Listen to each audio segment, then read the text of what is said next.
안녕하세요. 서울에서 살고 있는 40대 가정주부입니다. 이 이야기를 적을까 말까를 한참 동안 망설였습니다. 하지만 세상에는 이렇게 말도 안 되는 기가 막힌 일들도 있다란 걸 알려드리고 싶더라고요. 저는 주변에서 흔히 볼 수 있을 법한 별 볼 일 없는 평범한 사람이지만 이야기를 시작해보겠습니다. 지금으로부터 20년도 더 되었던 이야기라 조금은 가물가물하지만 최대한 기억을 살려보았습니다. 저는 그 당시에 나름대로 학벌도 괜찮았었고 사업을 하시는 아버지 덕분에 항상 풍족한 삶을 살고 있었을 때였습니다. 그래서 금전적인 문제에는 크게 영향을 받지 않았기에 제가 하고 싶었던 일을 하고 있었죠. 남들이 보면 왜 그런 일을 하냐고 할 수도 있지만 제 직업은 어릴 때부터 꿈꿔왔었던 플로리스트였습니다. 요즘 같은 시대에는 나름대로 많은 사람들이 꽃을 사고는 하지만 20년 전만 하더라도 너무 경쟁력이 없는 직업이었죠. 하지만 저는 어릴 때부터 남들과는 유별나게 달리 꽃을 너무 사랑했었습니다. 그리고 단순히 꽃을 파는 사람이 되고 싶었던 게 아니었어요. 꽃이라는 식물에 대한 지식들을 사람들에게 알려주고 싶었고 예술적으로 다가가서 꽃을 디자인하는 그런 사람이 되고 싶었습니다. 아무튼 그렇게 철없이 시작했던 꽃 가게는 부모님의 지원 아래에서 시작되었죠. 하지만 어느 정도 잘 되기는 어렵단 걸 알았지만 생각보다 더 처참했었네요. 장사도 잘 되지 않자 자꾸만 부모님께 손을 벌리게 되자 마음이 많이 지쳐갔습니다. 그러던 어느 날이었습니다. 왠지 꽃집에는 어울리지 않을 법한 건장한 남자분께서 들어오셨죠. 저는 반가운 마음에 환하게 웃으면서 어떤 꽃을 찾으세요? 라고 물어봤습니다. 그러자 그 남자분은 쭉 뼈떼시더니 손가락으로 빨강색 튤립을 가리키더라고요. 빨강색 튤립의 꽃말은 영원한 사랑을 고백하는 뜻이 담겨져 있었기에 요즘 같은 세상에 이렇게 로맨틱한 남자가 다 있구나 싶었었죠. 그렇게 그 남자분을 보내면서 예쁜 사랑하시길 바랄게요 라고 말했습니다. 그 남자분은 엄청 당황해하며 인사를 하고는 재빨리 나가버렸었죠. 그런데 다음 날에도 그 손님은 어김없이 찾아오더군요. 그리고 그 다음 날도 또 그 다음 날도 찾아왔습니다. 하루도 빠짐없이 매일같이 찾아와서 솔직히 뭔가 이상하다 싶었고 별의 별 생각이 다 들더군요. 하지만 내성적인 성격이라 말을 걸면 불편해하는 듯해서 괜히 참견하는 건 주제 넘는다 생각했었고 항상 자주 찾아와 주셔서 고마울 따름이었죠. 그렇게 그 남자분이 오신 지도 열흘 정도가 다 되어가던 날 사고가 터지고 말았습니다. 여자 혼자서 영업하던 가게라서 항상 위험에 노출되어 있었지만 그때는 철이 없어서인지 겁도 없이 그런 걱정은 딱히 하지 않았죠. 처음 보는 남자가 들어오더니 갑자기 돌변하더니 당장 돈을 다 꺼내라고 협박을 한 거였죠. 살면서 처음 마주하는 강도였습니다. 저는 순간적으로 너무 무서워서 펑펑 울어버리면서 강도가 시키는 대로 돈을 다 꺼내서 전해줬습니다. 그렇게 뒤돌아서서 나가는가 싶었는데 갑자기 문 쪽으로 다가가더니 문을 잠궈버리더군요. 순간적으로 나 정말 큰일 났다 싶었고 제발 살려주세요 라고 소리를 질러댔습니다. 하지만 강도놈은 기어하게 웃으면서 제게 다가오고 있었고 저는 벌벌 떨고 있었습니다. 그런데 그때 때마침 유리창이 와장창 깨지는 소리가 들렸습니다. 저는 무슨 일인가 궁금했지만 무서운 나머지 차마 고개를 들 수가 없었습니다. 소리를 들어보면 누군가가 유리창을 깨고 들어와서 강도와 몸싸움을 벌여가면서 욕을 해대더라고요. 그렇게 몇 분이 흘렀던 것 같습니다. 펑펑 울고 있는데 주변의 소리가 조용해지더니 저에게 놀라서 덜덜 떨리는 목소리로 물었습니다. 괜찮아요? 어디 다친 곳 없어요? 저는 익숙한 그 목소리에 천천히 고개를 들었습니다. 얼굴을 보는데 저희 가게에 자주 오던 바로 그 남자분이었죠. 하지만 고마운 것도 고마운 거지만 상태가 심각해 보였습니다. 얼굴은 퉁퉁 부어서 엉망진창이었고 옷에 피가 계속해서 나오고 있더라고요. 저는 깜짝 놀래서 곧장 구급차를 불렀고 응급수술을 해서 큰 위기는 모면하게 되었습니다. 수술이 끝나고 한참이 지난 뒤에 그 남자분은 눈을 떴습니다. 그러면서 하는 첫마디가 황당했었죠. 응급수술까지 할 정도로 크게 다친 사람이 저를 보자마자 어디 다친 데 없냐고 하더군요. 그 말에 저는 누가 누굴 걱정해야 하는지 모르겠다며 저도 모르게 또 눈물이 났죠. 그러자 남자분은 제 어깨를 토닥여주면서 울지 말라고 하더라고요. 그런 모습을 보고 온기를 느끼자 전에는 못 느꼈던 감정들이 생겨났고 심장이 정신없이 뛰기 시작했습니다. 하지만 이 남자분은 여자친구가 있는 사람인데 이건 아니다 싶었고 저는 얼른 몸을 떼어내면서 말했습니다. 아무리 그래도 그렇지 여자친구도 있는 분이 이러시면 어떡하냐고 했죠. 그러자 남자분은 황당하다는 듯이 제가 여자친구가 있다고요? 라고 되묻더군요. 여자친구가 있어서 항상 그렇게 꽃을 사가셨던 거 아니에요? 물었습니다. 남자분은 아픈 소리를 흐느끼며 웃더라고요. 혹시 주변에서 눈치 없다는 소리 안 하시나 봐요? 라고 하더라고요. 알고 보니 그 남자분은 우연히 저희 꽃집 앞으로 지나가게 되었고 저를 처음 보는 순간 사랑에 빠졌다더군요. 그래서 눈앞에 아른거려서 며칠을 지켜보다가 용기를 내서 가게로 들어왔던 거죠.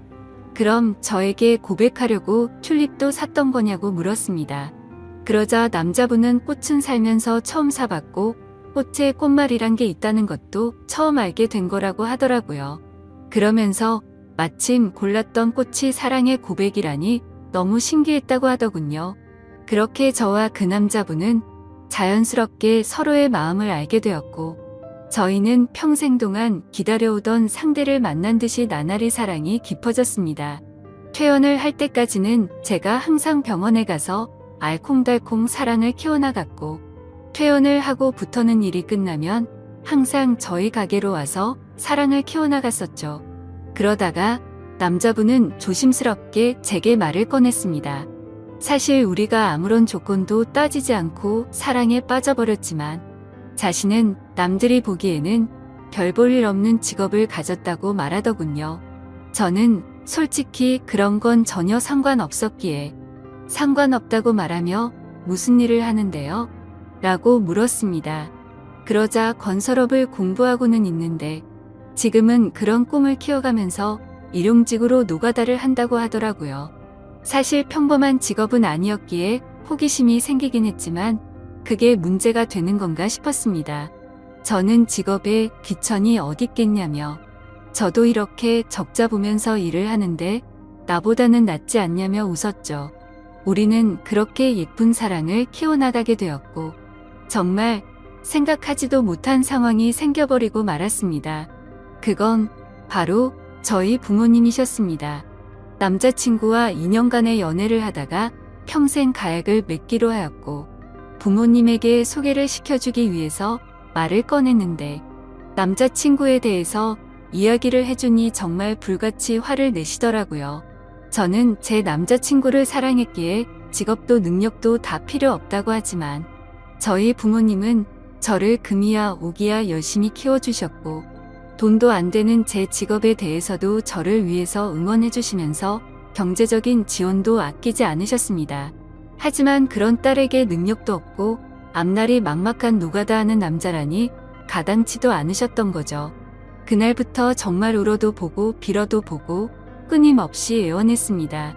부모님의 생전 처음 보는 단호한 모습에 너무 슬펐고 원망스러웠습니다. 결국 저는 어쩔 수 없이 부모님을 등지고 남자친구를 선택하기로 마음을 먹었습니다. 남자친구도 그렇게까지 해서 부모님과 연락이 끊겨버리면 후회하지 않겠냐며 제 마음을 돌리려고 많이 애를 썼습니다. 하지만 저희가 상황이 나아지고 아이도 낳아서 예쁘게 사는 모습을 보면 용서를 해주실 거라 생각했고 또 그렇게 하자고 오히려 제가 남편을 설득하게 되었습니다. 오랜 상의 끝에 남자친구는 얼른 빨리 성공해서 행복하게 해주겠다고 말했고 저희는 결혼식은 생략한 채로 혼인 신고를 하게 되었습니다. 처음에는 부부가 되어서 너무 행복했습니다. 매일 같이 붙어 있을 수 있어서 좋았고 떨어지지 않아도 되어서 좋았죠. 하지만 이상과 현실은 생각처럼 녹록치가 않더라고요.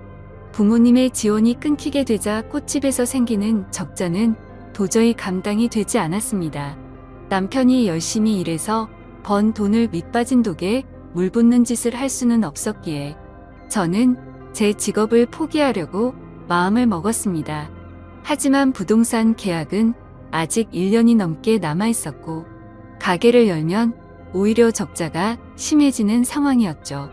결국에는 계약 기간이 만료될 때까지 가게는 빠지지 않았습니다. 그로 인해 보증금은 전부 다 사라진 지는 오래였고 권리금도 한 푼도 받지 못해서 오히려 빚만 몇천만 원이 생겨버렸습니다. 도움은 주지 못할 망정 빚까지 생기게 만드는 바람에 남편에게는 너무 미안했습니다. 그래서 결국 저도 빚이라도 갚는 게 최우선이다 싶어서 무작정 아르바이트 자리를 구하고 다녔고 결국에는 오전에는 홀서빙을 했고 저녁에는 주방 보조로 일을 하게 되었죠. 돈이라는 게 이렇게 벌기 어렵구나라는 걸 너무 절실하게 깨닫게 되었습니다. 그리고 빚이 생기고부터 이자가 어마어마하더군요.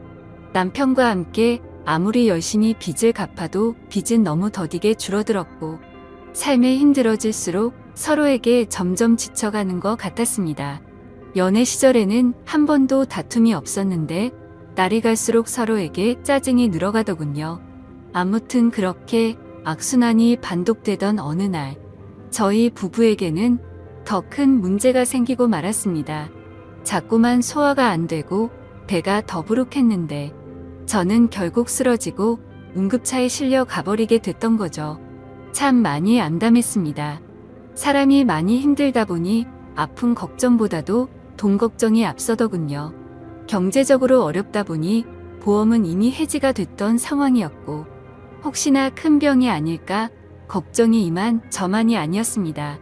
하지만 슬픈 예감은 왜 틀리지 않는 걸까요? 의사 선생님은 검사 결과를 보더니 당장 입원해서 수술부터 하셔야겠다고 말하더군요. 지금 위쪽에 암이 발견됐는데 생각보다 크게 전이 되지는 않았는데 시간이 가면 갈수록 너무 위험한 상태라서 당장 수술 날짜를 잡아야 한다고 했습니다. 왜 한순간에 모든 게 엉망진창이 된 건지 너무 서러워서 펑펑 울었습니다. 남편도 아무 말 없이 고개를 숙이고 있었고 그런 모습을 보는데 남편이 원망스러웠죠. 제가 선택하고 설득해놓고는 결국에 저는 남편 탓을 하고 있었던 거죠. 남편은 구겨진 인상으로 조용히 밖으로 나갔습니다. 그리고는 며칠 동안 전화도 받지 않고 제 앞에 나타나지를 않았죠. 그러다가 양복을 멀끔히 차려입고 나타나서 이혼 서류를 내밀더니 정신나간 소리를 짓거리더군요. 며칠 동안 고민을 해봤는데 당신과 살면서 당신 빚 때문에 내 인생도 망가진 것 같다고 말이죠. 그런데 그것도 모자라서 이렇게 큰 병을 치료해줄 돈도 없고 감당해낼 자신이 없다고 했습니다. 이제는 내가 뒷바라지 더 이상은 못하겠으니까 이혼을 해달라고 요구하더군요. 나를 위해서 온몸이 피투성이가 되어가면서 지켜주던 그 남자가 맞는 건가 싶었습니다. 몸도 온전치 못한 저를 버리고 이기적으로 저를 버린다는 모습에 너무 상처를 받았고 병실 내에 다른 사람들이 있는데도 불구하고 소리를 지르면서 욕을 해댔고 너 없으면 못 살 것 같냐고 말하면서 이혼 서류의 도장을 찍어줬습니다. 그러자 남편은 잘 지내라는 말 한마디만을 남겨둔 채 문 밖으로 나가버렸습니다. 저는 그동안 묵혀왔던 감정을 내뱉듯이 창피한 것도 모르고 소리내서 펑펑 울었죠. 옆에 있던 사람들은 저렇게 못된 남자랑은 이혼하는 게 100번 1000번 맞다며 저를 위로해주더군요. 제 곁에 아무도 없자 부모님 생각이 나서 부모님에게 연락을 드리게 되었습니다. 어머니가 뛰어오시더니 그러게 왜 그런 남자랑 결혼했냐며 저를 끌어안고 우셔서 저도 같이 펑펑 울었습니다. 그렇게 30분 정도 뒤에 아버지가 들어오셨고 일단 병실부터 옮기자며 1인실로 옮겨갔습니다. 다행히도 경제적으로 부유하신 부모님의 지원을 받고서 저는 수술을 치르게 되었고 초기에 치료를 한 덕분에 아주 건강하게 회복을 하고 퇴원을 하게 되었습니다. 건강을 회복한 이후로는 전 남편에게 뒤통수를 제대로 얻어 맞은 덕분에 완전 다른 삶을 살게 되었죠. 예전처럼 순둥순둥한 성격의 여자가 아니라 그 어떤 사람보다도 독할 정도로 정말 열심히 살게 되었습니다. 순진하게 꿈꾸던 꽃집에 대한 미련은 버린 채로 아버지와 상의 끝에 사업을 이어받기 위해서 회사로 출근을 하기 시작했죠. 아버지는 그 당시에 누구나 이름만 들으면 알 수 있을 만큼의 사업을 운영하고 계셨고 몇 년 동안은 순탄하게 회사가 고속 성장을 이뤄나가고 있었습니다. 하지만 그런 행복한 일들도 오래가지는 못하였죠. 매번 사업이 성공하다 보니 겁이 너무 없어졌고 무리하게 사업을 키우다 보니 회사는 걷잡을 수 없이 무너지기 시작했습니다. 그때 절실하게 느껴졌습니다. 아무리 노력하더라도 인생은 한순간에 파탄날 수 있다는 걸 말이죠. 결국 투자자들의 빚독촉에 시달려서 저희 가정은 풍비박산이 났습니다. 아버지는 너무 큰 좌절감으로 인해서 모든 연락을 끊은 채 사라지셨고 어머니와 저는 조그마한 여관방에서 세상에 둘만 남겨진 기분으로 서로를 끌어안고 울었습니다. 인생에 대한 허무함에 모든 걸 다 포기하고 싶었지만 도저히 그럴 수는 없었습니다. 어머니와 저는 서로의 버팀목이 되어주면서 이대로 굶어 죽을 수는 없었기에 알바를 시작했습니다. 정말 최선을 다해서 열심히 살았던 것 같아요. 몇 년 동안을 단 하루도 쉬지 않고 일을 하게 됐고 모든 빚들을 다 청산하게 되었죠. 하지만 정말 너무 허무하게도 빚을 다 갚고 나서 몇 달이 지난 뒤 몇 년간 너무 무리를 하셨는지 제 어머니는 갑자기 일을 하던 중에 쓰러지게 되셨고 최선을 다해서 소생시켜보려고 했지만 결국에는 저를 혼자 두고서 세상을 떠나게 되셨습니다. 제 인생은 왜 이렇게 악몽 같은지 정말 너무 슬펐고 화가 났습니다. 결국 혼자서 어머니의 곁을 지키면서 장례식을 치르게 되었고 무책임하고 이기적인 아버지는 그 소식도 알 수 없었기에 끝내 나타나지를 않으셨죠.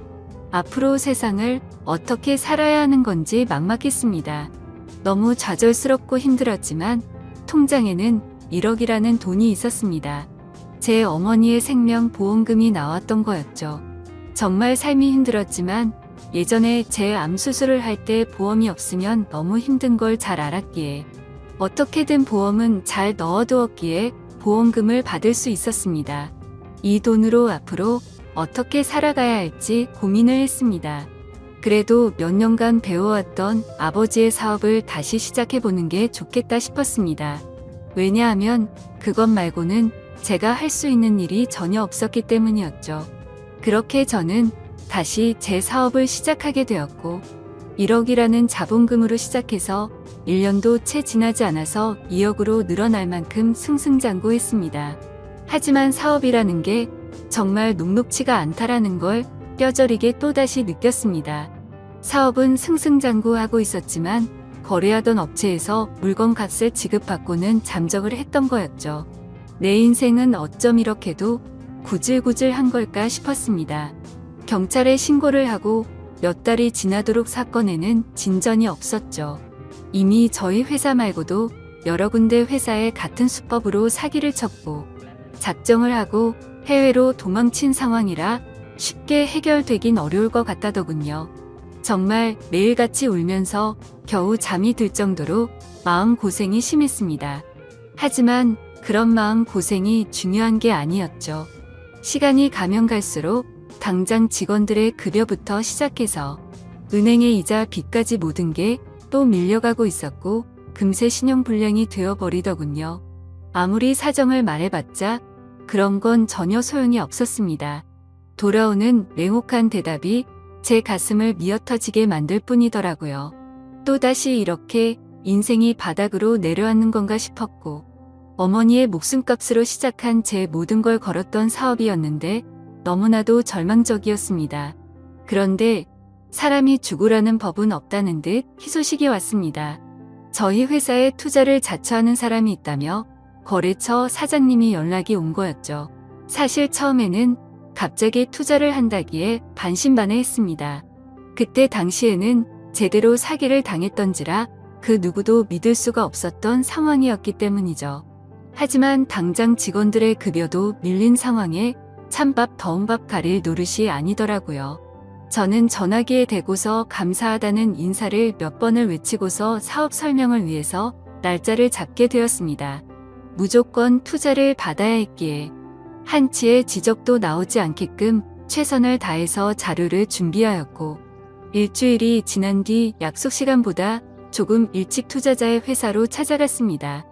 회사 직원의 안내에 따라 혼자서 회의실에 들어가게 됐고, 물이 놓인 자리들에 준비해둔 자료들을 놓아두고서 떨리는 가슴으로 기다리고 있었습니다.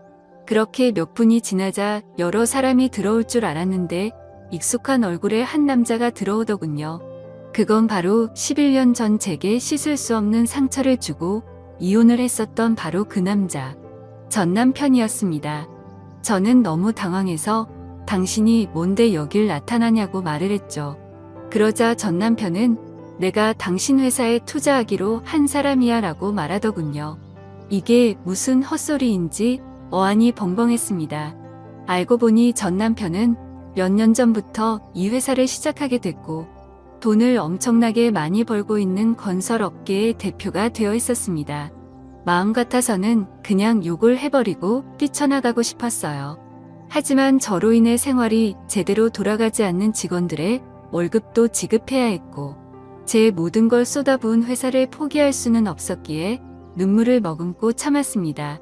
저는 결국 어쩔 수 없이 다시 인사를 드리면서 그럼 저희 회사에 대해서 설명할게요 라고 말했더니 전 남편은 설명은 필요 없다고 말하더군요. 그저 단순히 자신과 하룻밤만 같이 있어주면 곧바로 투자는 진행될 거라고 말하더군요. 그 말을 듣는데 기분이 너무 불쾌했고 자존심이 상했습니다. 하지만 최대한 내색하지 않고 말을 이어갔습니다. 당신 인간 같지 않은 건 잘 알았지만 몇 년 사이에 돈 좀 벌었다고 진짜 인간이길 포기한 거냐고 말했습니다. 전 남편은 관심 없으면 투자는 없던 걸로 하겠다면서 자리에서 일어나더니 생각할 시간이 필요한 거면 그렇게 하라며 명함을 주고는 나가버렸죠. 그날 집에 돌아가서 못된 전 남편의 행동에 너무 분했고 예전에 저를 버리고 갔을 때가 생각나서 분노를 못 참고 눈물이 터져버렸습니다. 그렇게 며칠 동안 고민을 해봤지만 답은 이미 정해져 있었습니다.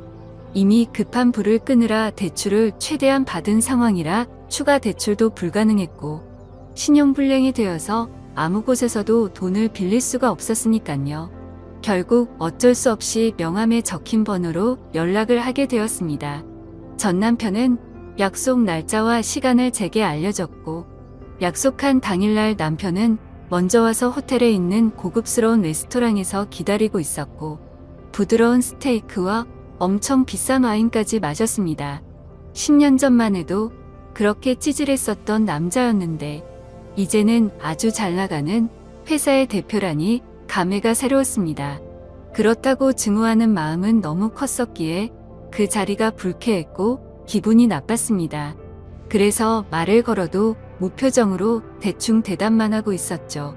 아무튼 그렇게 불쾌한 식사 시간이 끝나고 나서 미리 잡아둔 방으로 같이 향했습니다. 그런데 괜히 신경 쓰이게 전 남편은 다리를 다친 건지 저보다 한참 느리게 걸으면서 약간은 쩔뚝거리면서 걷더라고요. 그래서 저는 그 모습을 보고는 다리도 다쳤으면서 이 상황에 참 대단하다라고 말해버렸죠. 그 말을 듣고는 전 남편은 표정이 굳더니 아무 말 없이 발걸음을 옮기더군요. 결국 저희는 같이 방으로 들어가게 되었고 기분이 정말 묘했습니다. 마음속으로는 굉장히 불쾌했지만 저도 모르게 심장이 폭발할 것처럼 두근대더군요. 그렇게 한참 동안 정적이 흐르고 있는데 전 남편이 먼저 말을 꺼냈습니다. 사실은 제게 고백할 게 있다고 합니다. 그 말을 듣는 순간 그럼 그렇지 그 큰 돈을 준다고 할 때부터 이상했다라고 생각하는데 전 남편은 갑자기 제 앞에서 자신의 바지를 내리더라고요. 그러자 드러난 남편의 다리에는 의족이 자리하고 있었습니다. 저는 깜짝 놀라서 발이 어쩌다 그렇게 된 거냐며 놀라서 물어보았죠.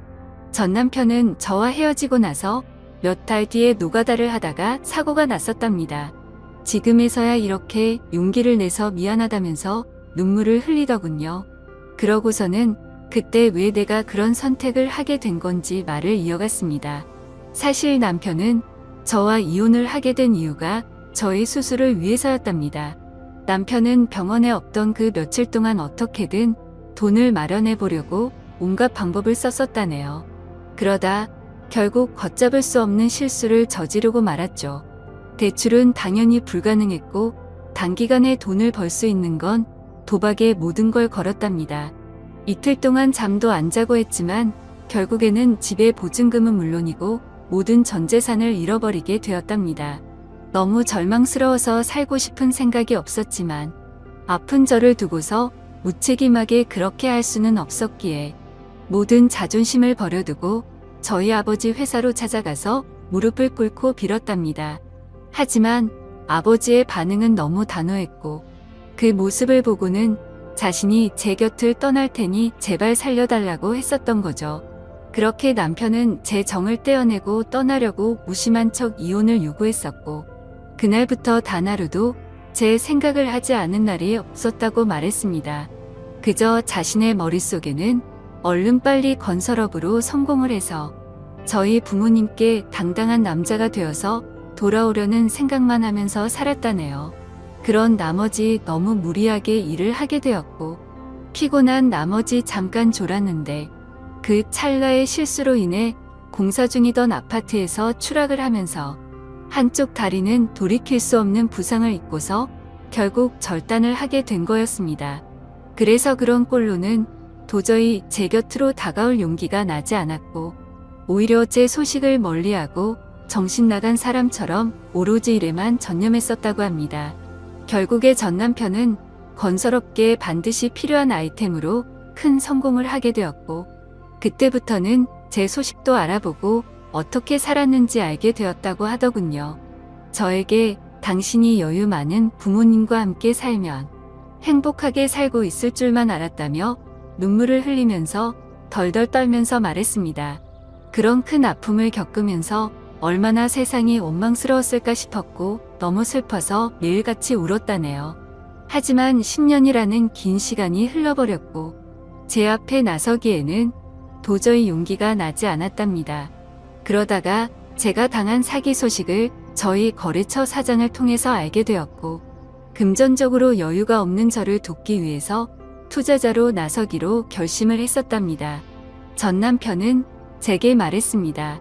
당신을 떠나보내고 자신을 너무 원망했고 10년 동안 단 하루도 빠짐없이 후회하고 그리워했다고요.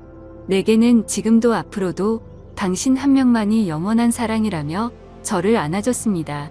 저도 그런 모든 얘기들을 다 듣고 나서 눈물이 터져버렸고 아무 말도 하지를 못한 채 남편을 끌어안고서 울기만 했죠. 지금은 그날 이후로 저희는 끊어졌었던 사랑을 다시 이어 붙였고 제 사업도 남편 사업도 다 승승장구해서 경제적으로는 많이 여유로워졌습니다. 한때는 세상이 무너질 만큼 힘들었었지만 저를 위해서 자신을 희생했던 남편과 지금은 어느 누구도 부럽지 않게 행복한 생활을 하고 있네요. 누구에게나 저처럼 큰 시련이 생길 수도 있겠지만 항상 좋은 미래를 생각하면서 힘내셨으면 좋겠습니다.